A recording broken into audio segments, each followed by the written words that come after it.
Clip Studio Paint is great for drawing characters as well as a host of other things. And in this video, I'm going to show you guys my easy, streamlined way of creating and drawing characters from sketch to ink to color, all here while dropping little hints with alternative ways of doing the same thing, and you guys can apply it to your own works.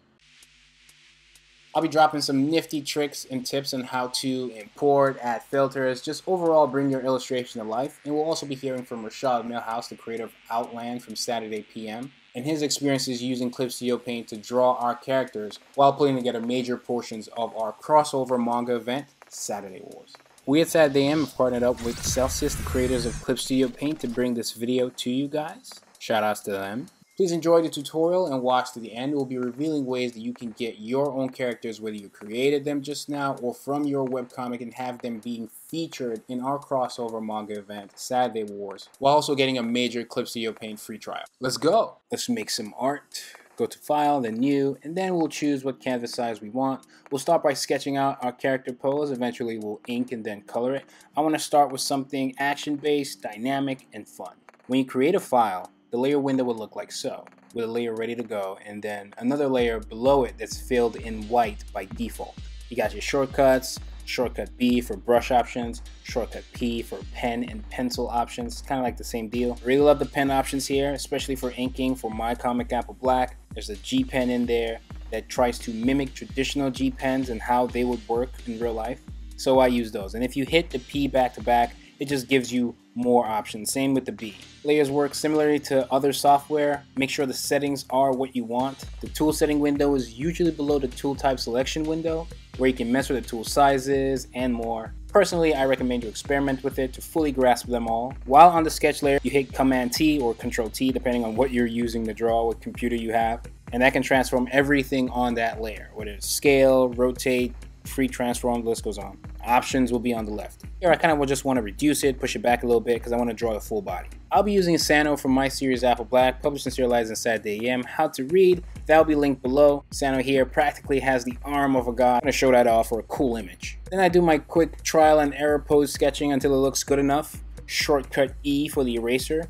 Command or Control Z is your friend, by the way. Shortcut M is for the marquee tool. And then I choose the polygon selection tool to select parts of the sketch that I want to transform, scaling it back with the Command T again. I just thought the hand was a little too big. If you want to transform only parts of the sketch, remember to select just parts of it. And you want to make sure you're on the correct layer. If you don't use the marquee tool to select the area you want and you just hit Command T, it'll just select the whole thing on that particular layer.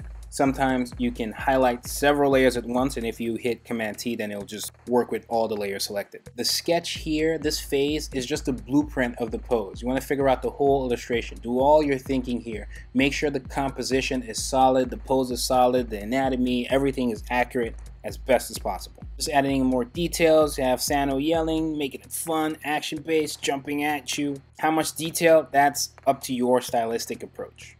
Then now I create a layer for inking. And that's by hitting this button here. Pick a color of choice. Here I'm using black, pretty basic. You want to make sure this layer is above the sketch layer, and then you use the sketch layer as a guide for the inking. You can reduce the opacity of the sketch layer if it makes things easier for you. When inking, you want to be patient and confident with your strokes. Be smooth and quick where appropriate. Choose the brush size you want based on your style. For the style coloring approach we're going to have for this illustration, we're going to use something that's kind of part cell shading that you guys kind of see me do most of the time, and also part dynamic coloring, just where, you know, I play around with the highlights a little more and the colors don't seem as flat.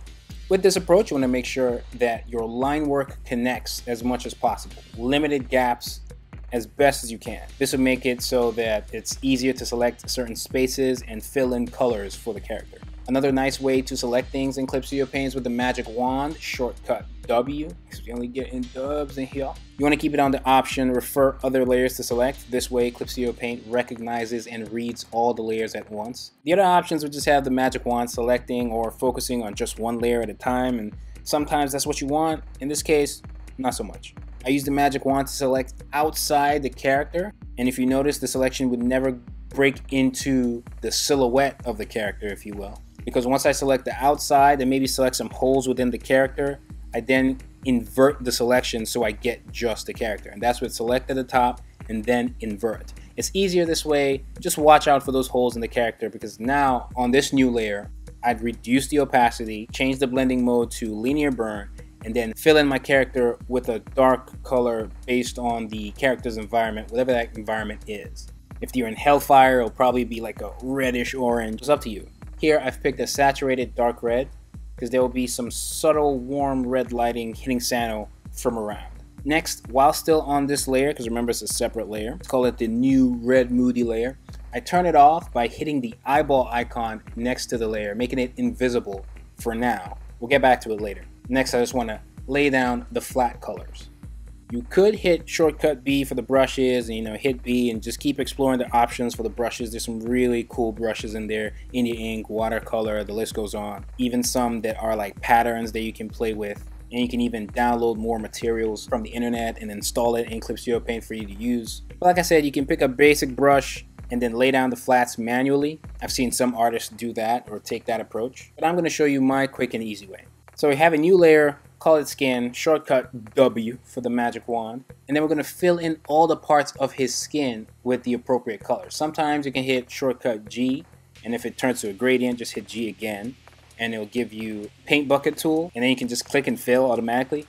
But I like to select before I fill, because sometimes you might want to expand the selection before you fill. And I'll explain why in a second. We select the body parts we want, and we can select all of them at once by holding shift and clicking on multiple parts. The opposite would be subtracting, and that'll be holding alt and then doing the same. Once we're done, we hit alt delete and it'll just automatically fill.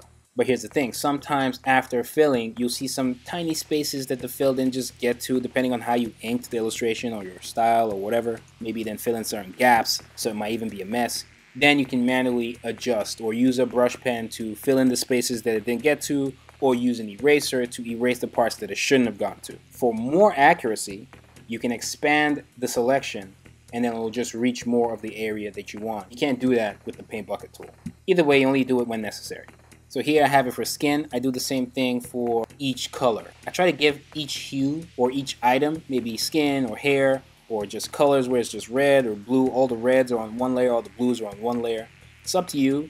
I give them their own layer, and this way it's easier for me to edit them later if I want to change the color. Maybe I hated something, and it's just easier to adjust the color if all the hues are just on one particular layer. But there are people who have all the flats on one layer. There are people who do all sorts of crazy stuff. It's up to you. Once I'm done laying down all the flats, you can hit shortcut B enough times to where it shows you a soft airbrush. And then you click on that soft airbrush, play with the settings a little bit. On a new layer, I call it eye shine, and I just put some dashes in the eyes to just bring the character to life. I want to keep track of where the layers are being placed on my screen. This eye shine layer is usually above everything. Eventually there'll be some things above it as we go on the video, but it's really high up. It's higher than the line art layer. And then in this particular case, I do a newer layer doing a similar thing, but going back to my real G pen for his godly arm, putting some lights on there because it kind of lights up. Well, not kind of, it lights up. And eventually I'm going to have it glow, and we'll explore the options to do that in Clip Studio Paint. Sometimes I can turn back on that moody layer now just to see how things look.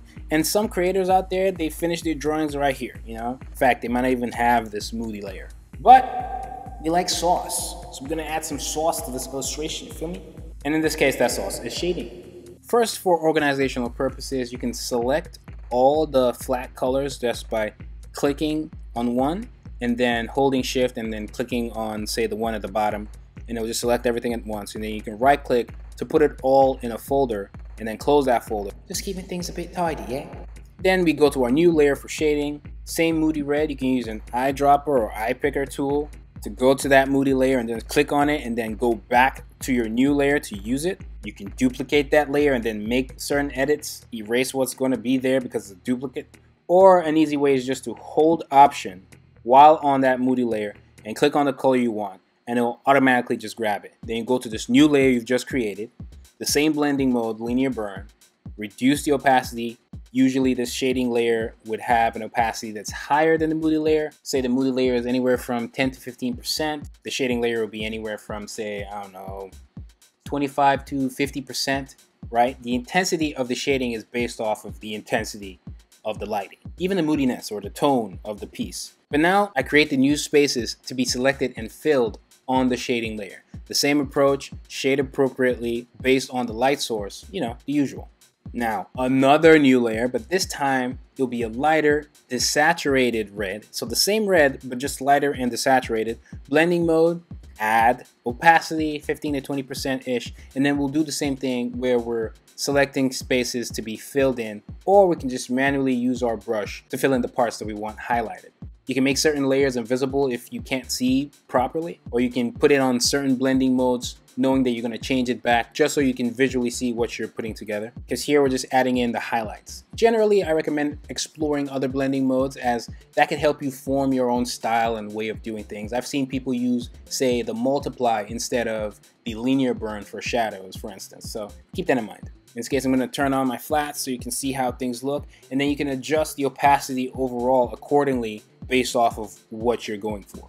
There are some tools here you can explore to make life easier for you, but they are kind of complex to explain in one video. You have like the clipping mask. You can learn how to clip a layer. You have a quick mask, all sorts of stuff that are very useful. But we're going to use some basic logical approaches here for the newcomers and beginners to Clip Studio Paint, making things easy. I'm just going to right click on the highlight layer real quick, and I'm going to duplicate it. Duplicating layers and saving your work in general are good digital art practices, because if you mess up on that layer, at least you have a backup replica, and saving is that's just self-explanatory. Here we'll use both. I'll duplicate it and then I'll soft erase parts of the highlights of this duplicate, maybe even reduce the opacity of the original. This way the highlighting isn't too flat, as some parts will be more intense than others, because generally some parts should be brighter than others for a more dynamic look. Then I'll do the same thing for the shading, and or the mood/tone layer. In that case, we'd want darker parts than others in some cases. So you just work appropriately. And I use the soft eraser to just erase parts that I know are going to be different from others, because it gives that subtle gradient feel that makes everything look a little more dynamic. And like I said, for a more dynamic look, you can use the airbrush to feather some of the edges of the shading, because maybe they look a little too sharp. So you feather some parts, not all, because some parts should be sharper than others. And now we're just going in and adding more details in the shading and highlights and making all these adjustments to make the illustration or character look more dynamic and, you know, cool. You know, added some sauce. Feel me? Sauce. It's a neat trick here. You can feather some of the shading in the hair and then switch to a real G pen again, shortcut P, and then shortcut C. Here, any tool you're using, if you're using it, depending on the layer you're on, it's almost like using the eraser tool without actually using the eraser tool. So here we're erasing parts to suggest subtle hair strands. Obviously, it's still all stylistic. I can even go back to the flats on the skin layer with an airbrush and subtly redden some parts of the face, you know, where there's a lot more blood, like the cheeks, the nose, the chin. Just overall making everything look less flat. I just use a similar color with the dash of red. Sometimes I select the parts I want, and while I'm using the airbrush, I know that it's only going to work within the selected area. So that's a way to maybe use the airbrush on edges where you don't want the airbrush to go beyond the line. And we just keep playing with it, especially with the lighting. Good lighting is also a nice dynamic trick. If you're good at that, you're more than halfway there. Now I want the lights on his godly arms, called the Rotus, to glow. So on the layer with the lights, I hit the border effect and then play with the appropriate settings, colors, the stroke, and all of that for the wanted effect. Or you can create a layer underneath and then play with the blending mode and opacity of that layer. Usually the blending mode will be lighten or add glow, because we want that glow effect. And then we use an airbrush or even a watercolor brush if you want a glow that is a little more textured, and voila. I mostly use the stroke option in text in my manga for maybe when a character is thinking in their head or trying to observe something, blah, blah, blah, blah, blah, you get it. And one of the last things is a warm light I want coming from the top. Again, more sauce, a new layer, at the very top, a warm, sunny, orangey color. Blending mode, color dodge, reduce the opacity to like maybe 75%, and then use an airbrush to apply the light hitting Sano, or your character, from behind. On the brush settings, you may also want to reduce the brush density, but remember to increase it back to whatever it was later. Then you get a newer layer, and then you switch the color from the orange to like a whiter orange, like a much whiter one, but still a warm orangey tint. Change the blending mode to linear light, and then you apply on your character the parts that the light should really, really hit. Here I can even add dynamic hair strands. The hair is black, but because of the lighting, it just works. Just adding more sauce to the piece, you feel me? Source. Source to the nose, source to the side of the face, source to the places that the light should hit. You want more source? Hit border effect again on this new layer, and this time for a more glowy effect, change the color for the border effect to a warm orange, similar to the earlier one, and then change the border effect from thick borderline / stroke to watercolor effect here. And then sauce. You want even more sauce? You must be crazy, sir. But here you go. Create another linear light layer, just like the one we just did, all the same effects. But this time you want to change the brush to something that has like subtle particles, and then you have that surrounding the place where the light hits at the top, where that warm light hits at the top. It just makes everything look, again, a little more, you guessed it, dynamic. Hey, you still want some more sauce? Duplicate all the layers and then merge your duplicates. Then select that with the marquee tool, shortcut M, and then add a blur filter. The filters are at the top. Check out the motion blur right here. Play with the settings real quick. It doesn't really work here as much because Santa is kind of coming at us. It's not necessarily going side to side, so it doesn't matter what angle you use. It's not really going to work. What we want is a radial blur. Now that's fire. Play with the settings and boom. See, now this sauce has spice now. Spicy and saucy, feel me? Want to play further, we can duplicate it again, add a Gaussian blur to just a duplicate at 30%, and then change the layer blending mode to lighten, reduce the opacity to about 30%, and then we're pretty much done. I made a layer at the bottom, fill it with red. You can import images here, transforming them. You can resize your canvas and or resolution. I'll just airbrush a darker red on the already flat red, and then add even darker red speed lines, and that'll be on a separate layer above it. In order to create speed lines, you hit layer at the top, then ruler frame, then create a perspective ruler, and then you use the perspective you want. In this case, we're just having one speed line pointing at Santa. He's coming at us, so it's just a 1-point perspective. You can also use this to draw backgrounds for your comics. It's just a perspective thing, really useful. Once you choose, it automatically creates a new layer, and while that layer is visible, if you're on a separate layer, or even on that layer, I believe, anytime you draw a line, it'll just snap to the vanishing point. Then you just keep adding sauce until you're satisfied. So I add some blurs and filters to the background like we did for the character. Probably one of my favorite Santas I've drawn. And then real quick, we go to Rashad as he's drawing some Saturday AM series lead characters. He's getting used to drawing them in his style for the manga crossover event that is Saturday Wars. So all the Saturday AM series all have their universes existing on Saturday. And so for the parts of Saturday Wars where we're in each individual series' universe, the original illustrator would be illustrating those pages. And the main characters are being recruited to come to this one universe to battle Killian Vane, this big baddie to, save the universe. Rashad is responsible for the pages that have all our characters together in that universe. And then we're responsible for the parts where our characters get recruited in our universes. So the pages are going to be a combination of different art styles, and it's all going to be great. All done in Clip Studio Paint. We're happy to have Rashad. Rashad is really talented. He's the writer and illustrator for Outland, published and serialized in Saturday PM. Debuted in issue number 5, so y'all can go check that out as well. But now I'm just going to let Rashad take it away. How's it going, everyone? My name is Rashad Millhouse, and I am the lead artist on Saturday Wars. And needless to say, I am super ecstatic about this project. Really happy to be a part of it. Still don't know how that happened. For some reason, my publisher gave me the keys to the Ferrari, and my job is to not crash it. So character design is really important, definitely in my case, being tasked with having to bring all of these amazing, wonderful, iconic characters together for the first time. Their respective creators do such a really good job art style wise. Sure, I'm definitely putting it in my own art style, but at the same time, I like to look closely at their characters and find certain key features about their character and making sure that it stays exactly the same once I draw it within my own style. Hammer, for example. Jay Odin does such a good job of depicting Stud in such a way that if you're familiar with the character, if you're a huge fan of it, then you know exactly what that character looks like. Once you see that character and you see my version of it, you automatically know right off the bat who that character is, because I'm trying to keep some of their key features the same. And when I'm using Clip Studio Paint, what I like to do is go into the program. They have such a wide array of brushes to choose from. They have this particular one called a wooden pencil brush, which I definitely recommend you check that out if you haven't already. As you can imagine, it works like an actual pencil. Anyway, I like to zoom all the way into the canvas right before I start my character design. Like really in there. It's almost equivalent to doing thumb art. But I zoom in super close. I start doing these really weird scribbles and start coming up with the form of the character. And once it actually starts taking shape and I have something that I really like, I'll go ahead and zoom all the way out. I'll select that little small thumb version of the character that I drew, and I'll blow it all the way up. And then I will lighten the opacity of that particular sketch and grab a different pencil or brush, and then go in and kind of start really defining the shape of that character. It definitely helps me, and it saves me a heck of a lot of time.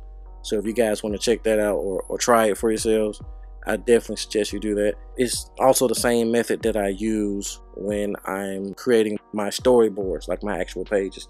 But I'll put a pin in that for now and save that for a different video. Yeah, and I'll turn it back over to White. For the 2.5 people that made it to the end of this video, I thank you. If you enjoyed this tutorial, please don't forget to leave a like and comments if you have any questions you want us to answer. United States is smash that subscribe button and turn on all notifications. Hit that bell so you stay notified each time I upload absolutely anything. Use our link in the description if you want to get 3 months of Clip Studio Paint. Also learn about how you can get your original character featured inside Saturday Wars, which will be printed in our physical magazine, Super Saturday. All details will be in the description. Our social media, Instagram, TikTok, even though that's going away soon, maybe. Twitter, all of that. Saturday AM's Instagram, the list goes on. How to read my series, Apple Black, Volume 1, 2, the free chapters that are available. Everything you could possibly need will be in the description. This is actually a part 2 from the playlist documenting everything we're going to be doing to put together Saturday Wars. And it will have more installments each month again, so don't forget to subscribe. It's White Manga, and I'm out.